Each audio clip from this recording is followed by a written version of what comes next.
बशर Islamic channel के तमाम दोस्तों को अस्सलाम वालेकुम। नाजरीन, हमारी आज की ये वीडियो कौम आद के मतलब है कि कौम आद पर अल्लाह ताला का अजाब कब और कैसे आया। नाजरीन, तूफान नूह के बाद अल्लाह ताला ने इस दुनिया में एक ऐसी कौम को पैदा किया जो इस दुनिया में सबसे ज़्यादा ताकतवर, मजबूत और तवाना लोगों पर मुश्तमिल थी। ये लोग जिस्मानी खूबसूरती, रंग और शक्लो सूरत में अपना सानी नहीं रखते थे। इनको माल की फरावानी, शानदार रहन सहन और दुनिया की हर तरह की नेमत इन्हें मुयस्सर थी। कुरान मजीद की सूरत फजर की आयत नंबर 8 में अल्लाह ताला इरशाद फरमाता है, और इन जैसी और कोई कौम और मुल्कों में पैदा नहीं की। कौम आद के मतलब सवाए कुरान मजीद के किसी और किताब में इसकी तफसील नहीं मिलती, इसलिए इस कौम का नक्शा सिर्फ कुरान मजीद के ज़रिए ही बन सकता है। मौरखीन लिखते हैं कि आद नाम का एक शख्स हज़रत नूह अलैहिस्सलाम की चौथी नस्ल में से उनके बेटे हज़रत साम की नस्ल में से था। इस शख्स की औलाद और पूरी कौम आद के नाम से मशहूर हो गई।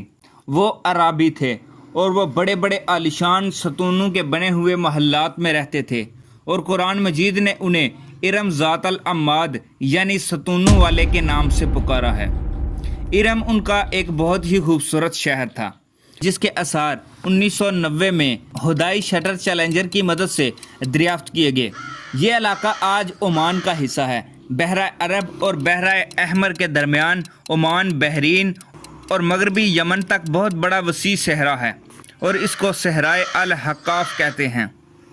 ये सहरा दुनिया के बड़े सहराओं में से एक है। इस सहरा का रकबा एक अंदाजे के मुताबिक 65 लाख मुरब्बा मीटर है।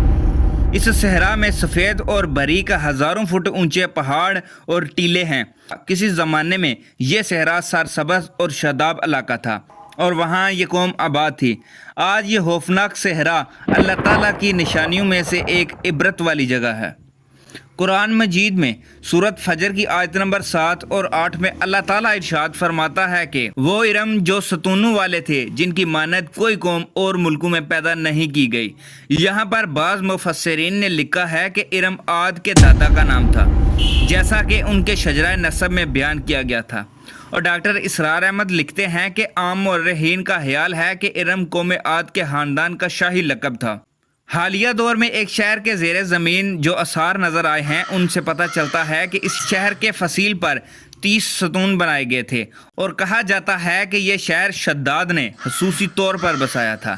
शद्दाद उस कौम का बहुत बड़ा बादशाह था। कद और जिस्मानी बनावट और ताकत व क़ुव्वत में उसका कोई सानी नहीं था। इस कौम ने जिस तरह के मोहल्लात तमीर किए थे, इस तरह के मोहल्लात दुनिया में कभी किसी कौम ने नहीं तमीर किए।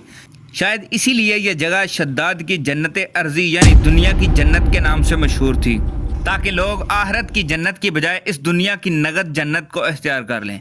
मगर जब ये हसीन और आलीशान मोहल्लात तैयार हो गए तो शद्दाद ने इन मोहल्लात में जाने का इरादा किया, तो उस पर अल्लाह ताला का अजाब नाज़िल हो गया और वो सब हलाक हो गए, और वो महल्लात भी तबाह बर्बाद हो गए। कुरान पाक की एक आयत में कौम आद पर आए हुए अजाब के बारे में जिक्र हुआ है, जो कि शद्दाद बिन आद और उसकी बनाई हुई अर्जी जन्नत पर नाज़िल हुआ। एक और रवायात के मुताबिक आद के बेटे शद्दाद ने जब जन्नत के नाम और उसकी खसूसियात के बारे में सुना तो उसने वैसी जन्नत ज़मीन पर बनाने का इरादा किया, और उन्होंने अदन के किसी सहरा में तमीर का काम शुरू कर दिया, और 300 साल की मेहनत के बाद दुनिया में एक खूबसूरत जन्नत बना दी जिसमें आलिशान मोहल्लात और आबशारें थी। तब शद्दाद की उम्र 900 साल हो चुकी थी, और एक दिन उसने कौम आद के लोगों को जन्नत की दीदार की दावत दी, और मुकर्ररा वक़्त पर वो अपनी कौम के साथ जन्नत की तरफ जाने के लिए रवाना हुआ। और शद्दाद अभी शहर इरम के आलिशान दरवाजे के पास ही पहुंचा था कि अल्लाह ताला के अजाब ने आ घेरा, तो उसी वक़्त शद्दाद अपनी जन्नत के साथ ही ज़मीन में दफन हो गया। तूफ़ान नूह के बाद ही कौम आद वो कौम थी जो बुतों की पूजा करती थी। अल्लामा जलालुद्दीन सयूती लिखते हैं कि कौम आद बहुत ही बहादुर और ज़ोरावर कौम थी, और सब के सब बुत परस्त थे। मुख्तलिफ़ किताबों में इन बुतों के मुख्तलिफ नाम बयान किए गए हैं। कुछ ने बुतों के नाम सद्दाम, समूद और हिरा बताए हैं। मुवर्रिखीन लिखते हैं कि इनके मबूद भी कौम नूह की तरह के 5 बुत ही थे, यानी वद, सुआ, यगूस, याऊक और नसर ही थे। कुफर और शिरक में मुब्तला कौम की बदअमालियाँ जब अपने अरूज को पहुँच गईं तो अल्लाह ताला ने उसी कौम के एक नेक और साले बंदे को उन पर पैगंबर बनाकर मबूस किया। हज़रत हूद अलैहिस्सलाम कौम आद की सबसे मुअज़्ज़ज़ शाह हुलूद के एक खूबसूरत और वजी शख्स थे। हज़रत हूद अलैहिस्सलाम ने उन लोगों से कहा, भाइयों, एक अल्लाह ही की इबादत करो, इसके सिवा कोई माबूद नहीं। तो ये सुनकर कौम आद के सरदारों ने जवाब दिया कि ए हूद, तुम हमें अहमक नज़र आते हो और हमारी नज़र में तुम झूठ बोल रहे हो। ये सुनकर हज़रत हूद अलैहिस्सलाम ने कहा कि ए लोगो, मैं अल्लाह ताला का पैगंबर हूँ और अल्लाह ताला का पैगाम तुम लोगों तक पहुँचाता हूँ। फिर वो लोग कहने लगे, तुम क्या कहते हो, हम उनको छोड़ दें जिनको हमारे बाप दादा पूजते थे, और तुम क्या कहते हो कि उनको छोड़कर सिर्फ एक अल्लाह की इबादत करें। अच्छा, अगर हूद तुम सच्चे हो तो जिस अजाब से तुम हमें डराते हो वो अभी ले आओ। हज़रत हूद अलैहिस्सलाम कई साल तक लोगों को अल्लाह ताला की तरफ बुलाते रहे और अल्लाह ताला के अजाब से डराते रहे, मगर कौम आद के लोग गरूर और तकब्बर में अंधे बने रहे। उन्हें अपनी ताकत पर बड़ा गरूर था। अल्लाह ताला इरशाद फरमाता है कि कौम आद नाहक मुल्क में गरूर करने लगी और कहने लगी कि हमसे बढ़कर ताकत और कुव्वत में कौन है। कौम आद के 13 खानदान थे। ओमान से लेकर यमन तक तवील इलाके में बस्तियां आबाद थीं, जहां पर सरसब्ज़ व शादाब खेत, बाग और मीठे पानी की बहती हुई नहरें और मजबूत जिस्म और ताकत, इन सब नेमतों ने उन्हें बहुत ज़्यादा गरूर में मुब्तला कर रखा था।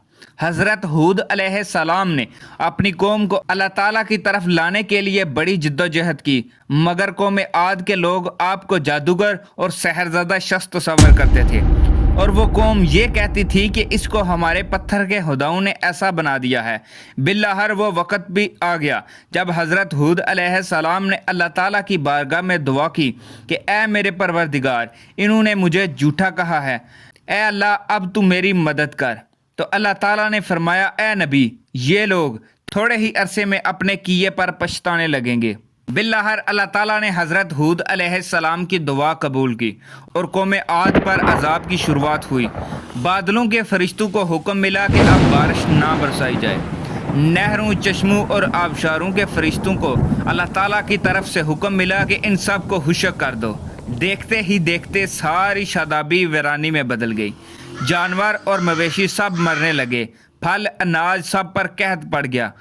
पूरी कौम खुशक साली से बदहाल होकर परेशानो बेहाल हो गई। ये सिलसिला मुसलसल 3 साल तक चलता रहा और हज़रत हूद अलैहिस्सलाम से अपनी कौम की ये हालत देखी ना जाती थी और मुसलसल लोगों से कहते रहते थे कि ए मेरी कौम, अपने परवरदिगार से बख्शिश और माफ़ी मांगो और उसके आगे तौबा करो। वो आसमान से बारिश बरसाएगा और उससे तुम्हारी ताकत में इजाफा होगा। और इस कौम के लोग हज़रत हूद अलैहिस्सलाम की बातें सुनने के बाद कहते, ए हूद, क्या तुम्हारे कहने से हम अपने मबूदों को छोड़ दें? सुनो ए हूद, हम ना तो तुम्हारी बात मानने वाले हैं और ना तुम पर ईमान लाने वाले हैं। और उस ज़माने में यह दस्तूर था कि जब उनको कोई मुश्किल घेरती तो वो सब बैतुल्लाह शरीफ जाकर अल्लाह के आगे आहो गुजारी करते तो उनकी मुश्किल हल हो जाती। यानी कि काफिर कौमें भी इस बात को तस्लीम करती थीं कि इस ज़मीन व आसमान पर एक लासानी कुव्वत मौजूद है। चनाचा कौम आद के 70 अफराद मक्का मुकरमा पहुँचे, जहाँ पर माविया बिन बकर की हुकूमत थी। माविया की माँ का तल्लक कौम आद से था। माविया ने उनकी खूब आओ भगत की। वो लोग वहाँ पर 1 महीना रहे और रोज़ाना बारिश के लिए दुआएं मांगते रहे। दुआ करवाने वाले सरदार का नाम कील बिन अंबर था।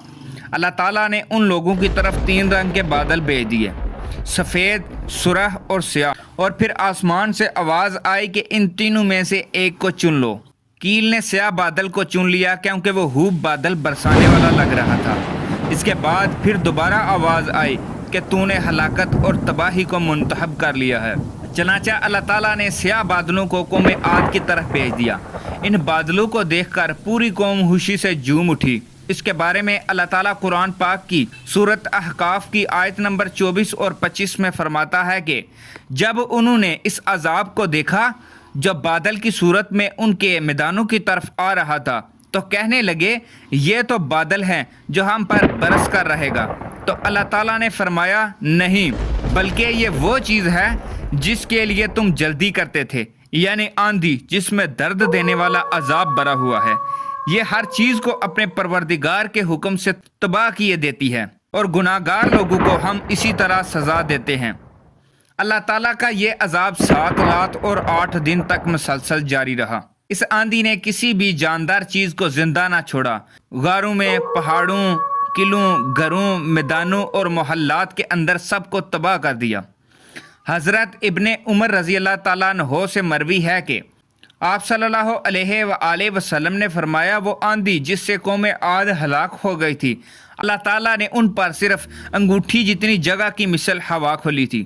اللہ تعالیٰ نے اس آندھی سے حضرت ہود علیہ السلام اور ان کے ساتھیوں کو محفوظ رکھا۔ اس طرح ایک مرتبہ حضرت عائشہ رضی اللہ تعالیٰ عنہا نے آپ صلی اللہ علیہ وآلہ وسلم سے پوچھا کہ یا رسول اللہ، لوگ تو آسمان پر بادل دیکھ کر خوش ہوتے ہیں کہ اب بارش ہوگی، لیکن آپ کے چہرے مبارک پر تشویش کے آثار نظر آتے ہیں۔ آپ صلی اللہ علیہ وآلہ وسلم نے فرمایا کہ اے عائشہ، اس بات کی کیا ضمانت ہے کہ اس بادل میں عذاب نہیں ہوگا، جبکہ قوم عاد ہوا کے ذریعے ہلاک کر دی گئی تھی۔ اس قوم نے بھی بادل دیکھ کر کہا تھا، یہ بادل ہیں جو ہم پر برسائے جائیں گے۔ ناظرین، اللہ تعالیٰ نے قرآن مجید میں جن قوموں کی تباہی کے واقعات بیان کیے گئے ہیں، ان کا اصل مقصد یہی ہے کہ امت مسلمہ ان سے سبق حاصل کرے۔